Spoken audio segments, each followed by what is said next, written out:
Justru alat kecil inilah yang men-trigger saya, Pak Hasto.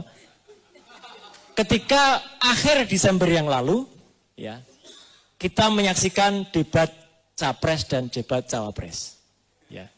Alat kecil ini yang tadinya, saya terus terang tadinya itu saya sudah mau ke kampus saja, kembali ke kita, dan tidak mau urusan politik lagi. Karena saya sudah 4 tahun pamit dari partai politik. Tapi melihat ada upaya penggunaan alat semacam ini, dan itu terjadi pada saat debat Cawapres, maka saya langsung melakukan analisis waktu itu, ini curang. Ya. Langsung waktu itu. Dan saya langsung berani menganalisis bahwa buat apa seseorang menggunakan 3 mikrofon. Yang satu pasti bukan mikrofon. Karena apa? Karena nggak perlu ada 3. Ada handheld, ada clip on. Kenapa harus ada seperti ini? Dan alat ini bukan hanya berfungsi mikrofon. Ini ada earphone-nya. Ini bisa untuk melakukan feeding. Feeding itu artinya apa? Kalau ada video banyak yang beredar, ketika dia bicara di belakangnya ada juga yang omon-omon, umi-umi di belakangnya. Itulah dia lagi memfeeding. Jadi apa yang dikatakan bahkan sempat waktu itu salah babnya, salah chapternya. Ditanya soal ini yang dijawab ini. Sudah salah jawabnya panjang lagi. Dan waktu itu pun sebenarnya ada yang bocor. Karena alat ini memang bisa bocor.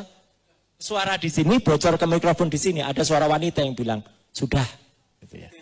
Dan sudah itu bukan suara penyiar announcer dari Kompas TV waktu itu. Bukan, saya analisis suaranya lain. Yang sederhana ini saya waktu itu kemudian mengkritisi. Dan itu bukan tanpa resiko.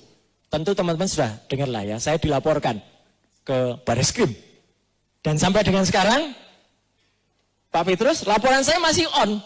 Dan bahkan mau dihidupkan lagi ketika kita waktu itu lapor ke Bareskrim dan laporan kami ditolak. Laporan saya besoknya diumumkan lagi, dijalankan lagi. Memang jahat betul itu ya. Dan kenapa? Waktu itu saya kemudian menganalisis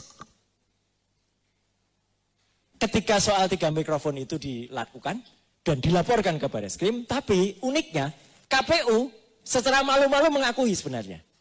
Karena KPU berikutnya, pada debat berikutnya, hilang semua 3 mikrofon itu. Menjadi hanya 1 mic saja.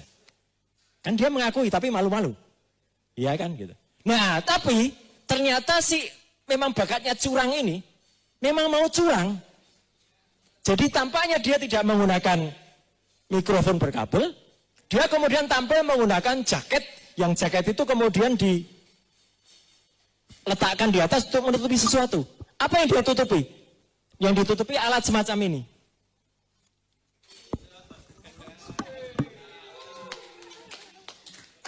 Ini adalah wireless neck headphone.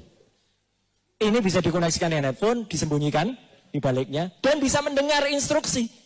Jadi sama saja, si Samsul itu masih tetap di feeding.